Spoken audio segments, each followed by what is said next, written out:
Hello everyone, welcome back to my channel. Today we're just going to be taking a look at the Go Battle League Might and Mastery season updates, which is looking really good. The move updates, some of them I am super excited for, and I am going to let you guys know which Pokemon you should probably prepare for next season. But let's just go over the blog post here. So if you haven't seen any of the updates yet, you can get all your information just by watching along with this video. Okay, first off, Go Battle League Might and Mastery will start on Tuesday, March 4, 2025 at 1 p.m. So remember to activate a star piece before going into the battle screen. Otherwise, you won't be able to get extra Stardust. I would say if you're Ace rank and above, the additional Stardust is pretty substantial. Now let's take a look at the schedule. It looks like up first we are going to get Great League and Willpower Cup in the Great League. And then we are going to be getting a new cup, the Scroll Cup. It looks like Water, Fighting, and Dark types might be allowed. We'll get to know a little bit more details on that as we scroll through this blog post. Ultra League will also be allowed in that week. And then we have Master League and more of the Scroll Cup. So hopefully the Scroll Cup meta is really good because I don't usually play Master League. And then after that, we'll be getting all three leagues. Then Great League and Master Premier. Love Master Premier. It doesn't look like we're getting a... wait, let me see. It doesn't look like we're getting a Master League with Megas, unfortunately. Oh well. I was really looking forward to that this season, but I guess it's not gonna come for a while. We're also gonna have the Ultra League in the Spring Cup, then Master League and the Spring Cup again. All three leagues. Great League and Great League Remix, Ultra League and Great League Remix, Master League and the Retro Cup, Great League Edition, Great League and the Catch Cup, everyone's favorite cup. I mean, it's good for people who are still trying to climb the legend. If they want to go ahead and invest the Stardust in some really OP Pokemon that everyone else might not have, then it is a good opportunity for those people to climb. I also like to do some challenges in the Catch Cup where I go out and catch a bunch of Pokemon and see if I can build a team. Maybe I'll do that again. And then in the end, we are going to have Great League, Ultra League, and Master League to finish off the season. That's how it should always be. We should always have all three cups in the last week. We are also going to be getting a Go Battle Week, and that is going to be from Wednesday, May 21 to Tuesday, May 27. And you will have 4 times Stardust from the win rewards. The maximum number of sets you can play per day will increase from 5 to 20 for a total of 100 battles. And there's going to be some free timed research that will reward you with a hat for your avatar inspired by mustard. And then Pokemon encountered via Go Battle League rewards will have a wider variance of attack, defense, and HP. Basically, that means that the Pokemon encounters can have good PvP IVs. These are the guaranteed rank up encounters. Nothing too special, just that Pikachu Libre at Legend rank, which I'm sure all of us are grinding to get. And these are going to be the standard encounters. Again, nothing too crazy here. Yeah, I don't see anything notable to point out with these Pokemon encounters. There's also going to be a Go Battle League timed research pass that is always free in the shop. And basically to get all the rewards from that research pass, you just have to win 500 games. So I would say it's pretty easy to complete. It usually takes me like half the season to complete it, but I'm also playing all of my games every day. If you play most of your battles, you should be able to complete this in the season. And then for the avatar items this season, they are going to be inspired by mustard. I have to admit, I'm not sure who Mustard is. It looks like at Ace rank, you will receive a hat inspired by Mustard. At Veteran rank, you will receive the pants. At Expert rank, you'll get the top. And at Legend rank, as always, you'll get the pose, which is looking okay. I still prefer B's pose for a fighting stance, I would say. This one's okay. It's not too bad. Now let's go over the cups. Willpower Cup is a Great League Cup, and only fighting, psychic, and dark types will be allowed. Gardevoir is banned. I can see why, with a cup being very dominated by fighting types and dark types. Gardevoir seems a little bit strong, so it's been banned. And Scroll Cup, this is the new one. This is another Great League Cup. And only water, fighting, and dark type Pokemon will be allowed. Again, another fairy type banned. Primarina is not going to be allowed. Dark types and fighting types are allowed in this cup, so makes sense.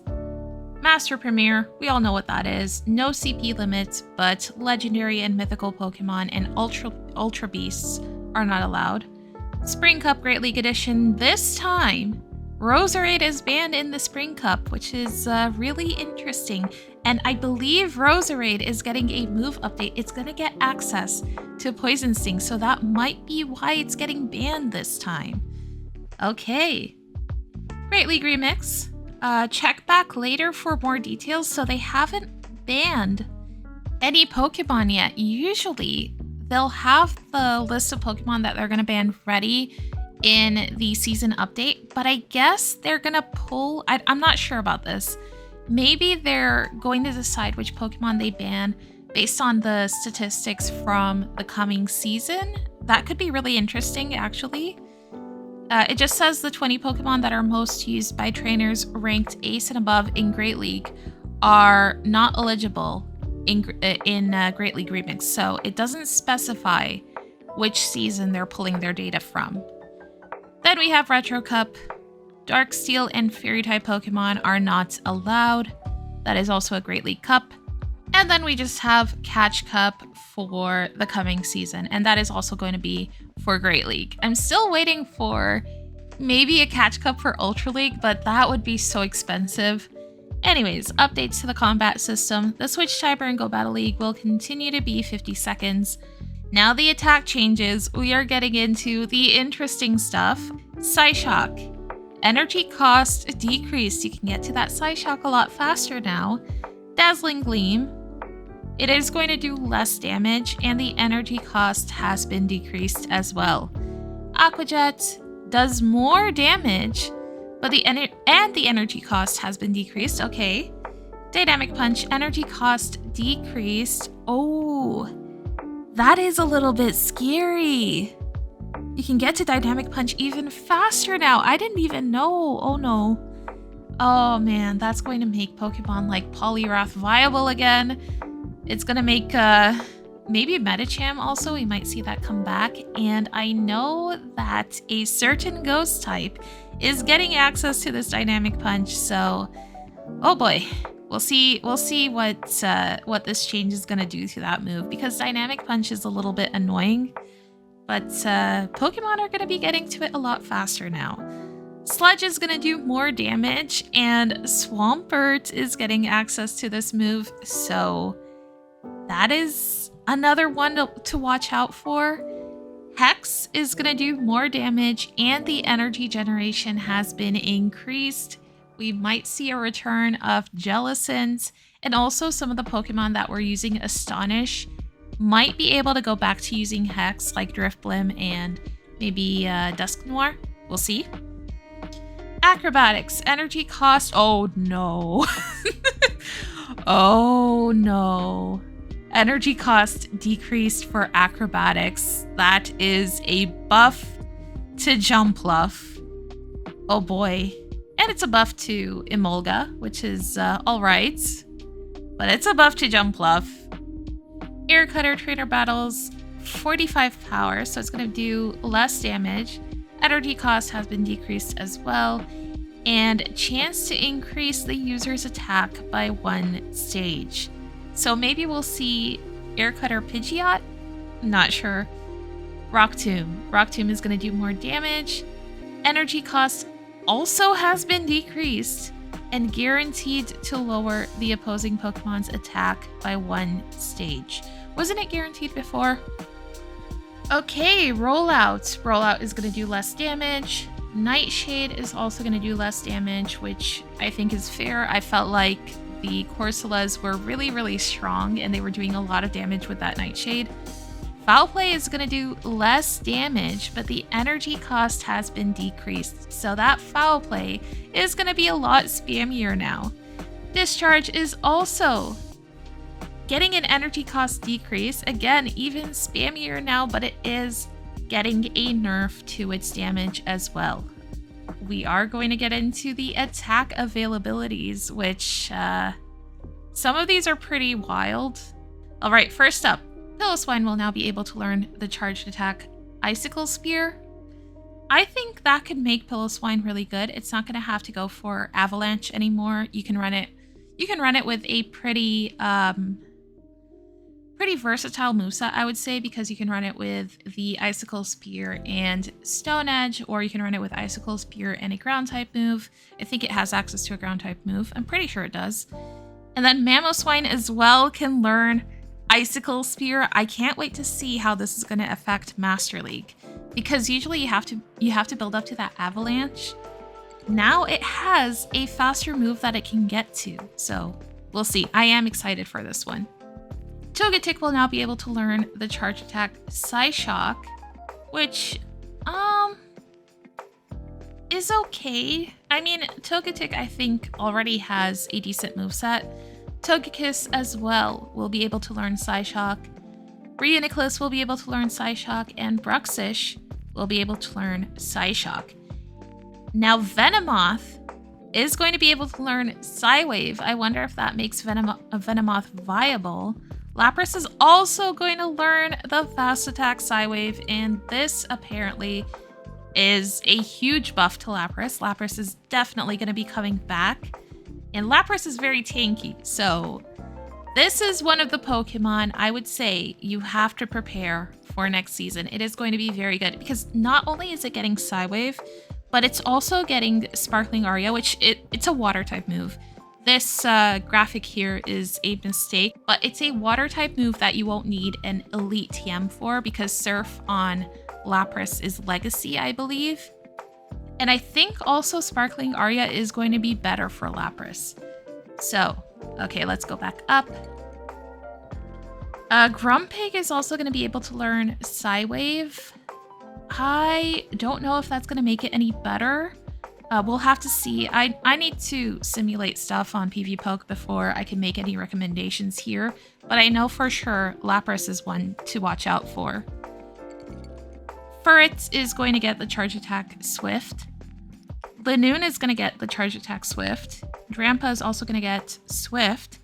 And Grumpig is going to be able to learn Dynamic Punch. So we'll have to see how the Psywave paired with the Dynamic Punch is going to be for that Pokemon. And this one I'm excited for. Dusknoir will be able to learn Dynamic Punch as well. This is going to make it really good against Dark types. Well, it's not going to be good against Dark types, but it is going to be able to fight back against Dark and Normal types, which in the past, it has been extremely weak against. I would run Dusknoir with Shadow Punch and Dynamic Punch. Alright, we already talked about Lapras with Sparkling Aria. Again, water type move, not a fairy type move. And Sableye with Dazzling Gleam is going to be very, very interesting. Maybe we don't need purified Sableyes anymore. Maybe we can build a Sableye with Dazzling Gleam without return. So that's one I'm kind of hyped for, because I have a lot of really good IV Sableyes that are not purified. And also, oh my goodness, Shadow Sableye. I just realized. I think I'm going to have to build a Shadow Sableye after this update. Ribombee will be able to learn the Fast Attack Charm. Blastoise, another big one. This is huge. Rollout paired with Hydro Cannon is going to be insane. It's going to be insanely spammy, and not only that, Blastoise is another really bulky Pokemon, so roll out Blastoise. Build your Blastoises, one for Great League and one for Ultra League. This is going to be so good. Wheezing, Whalmer, Wailord, Glalie are all also going to be getting access to this rollout. I think this is going to make them all even more viable for PvP, especially in limited metas. I'm not sure how, again, they will fare against the open metas. We will have to keep an eye out on PvPoke to see how each of these Pokemon does against like Open Great League and Open Ultra League metas. But still, that rollout is a really good fast move to have. Cradily is also going to be getting a move update. It will be able to learn the Charge Attack Rock Tomb. I feel like I see Cradily in most of these season updates. I swear it gets an update every season. Bombardier will also be able to learn the Charge Attack Rock Tomb, and then we are going to get to one that I'm kind of scared for and kind of excited about. Swampert will be able to learn the Charged Attack Sludge. Oh boy, it is going to be getting some spammy coverage for those grass types. So, Superior, watch out. Swampert is coming. I mean, I don't know how good that's going to make Swampert, but still, that is really nice coverage for grass types. It's also decent coverage for fairy types. Swampert might be really good against Azu now. And then Swalot is also going to be able to learn that Charge Attack. Dragalge is going to be able to learn Sludge Bomb. You don't have to run Dragalge with Gunk Shot anymore. I think this could be a really good update for Dragalge because it was pretty weak against fairy types, and now it makes it even more viable against those fairy types. And then Roserade will be able to learn the Fast Attack Poison Sting, and this one I am also really excited for. This is going to make Roserade so much better. It is going to be able to spam out those weather balls, those leaf storms, grass knot, whatever you choose to run it with. And I just realized you can probably run it with Dazzling Gleam more reliably now, especially since Dazzling Gleam is getting an energy decrease. So Dazzling Gleam Roserade is definitely something to watch out for. I would say go ahead and build Roserade. That's one that I am really hyped about, but that Weather Ball is going to be legacy because it is a Community Day move. Okay, Furt will be able to learn the Charge Attack Trailblaze, and Lanoon will also be able to learn Trailblaze. Florges is going to get access to Trailblaze, which could be really interesting for Florges as well. Mightyena is going to be able to learn the Fast Attack Sucker Punch, and Bellybolt is also going to be able to learn Sucker Punch. Bombardier also will be able to learn that Sucker Punch. That is everything. I'm not sure about these Sucker Punch updates. That might be good for Bellybolts because I'm pretty sure Bellybolt's moveset was primarily electric, so Sucker Punch might give it more coverage. We'll have to see. But that's everything. I'm just going to go back through this list really quickly to tell you guys, again, really quickly highlight the ones I think are going to be the most important so that you could start building your collection. Now, I would assume most of you guys have most of these built, but yeah, it looks like it is going to be the most important ones are definitely going to be Blastoise, Lapras. I like Sableye. I haven't seen a lot of people talk about that one on social media at least. The Dusknoir as well could be really interesting. It's not one that I would put in the top, but it is one I'm excited for. And what else do we have here? I like Piloswine. I like the Piloswine update, and I like the Mamoswine update. And I like, for sure, the Roserade update. That is one I am really, really hyped for. Swampert, again, another really, really nice one to have. Sludge on it, being able to spam out that poison type move. And that's it really. Okay, that brings us to the end of our video, guys. Thank you so much for watching. If you guys enjoyed this video, maybe leave a like on it. I know it was a little bit rambly, but I wanted to go over everything. And if you guys like my content, please consider subscribing. I will see you guys in my next video. Bye bye.